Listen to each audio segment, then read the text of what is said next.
Hello বন্ধুরা, সবাই কেমন আছো? আজকে আমি বানাবো চিংড়ি মাছের মালাইকারি। তো দেখো, আগে থেকে আমি মাছগুলোকে ভালো করে ধুয়ে পরিষ্কার করে লবণ হলুদ দিয়ে হালকা করে ভেজে নিচ্ছি। বেশি ভাজবো না, হালকা কোনো রকম করে ভেজে তুলে রাখবো। মাছগুলো তুলে এবার ওর মধ্যে একটু সর্ষের তেল দিয়ে দেবো, বেশি না, অল্প। আমি অল্প তেলেই রান্না করি। এর মধ্যে দেবো দুটো এলাচ, দারচিনি, লবঙ্গ দিয়ে একটু মানে গরম করে পেঁয়াজ বাটা রসুন বাটা একসঙ্গে দিয়ে একটু হালকা কষিয়ে তারপরে অন্য যে বাকি মশলা আছে সেই মশলাগুলো দেবো।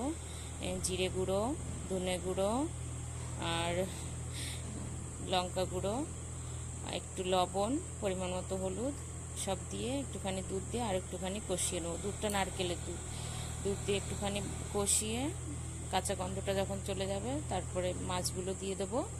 ভেজে রেখেছিলাম যে মাছগুলো, সেই মাছগুলো দিয়ে আর একটুখানি মশলার সঙ্গে মাছটাকে ভালো করে মিশিয়ে তারপরে এর মধ্যে আমি দিয়ে দেবো আগের থেকে নারকেলের যে দুধটা বের করে রেখেছিলাম সেই দুধটার মধ্যে দিয়ে দেবো।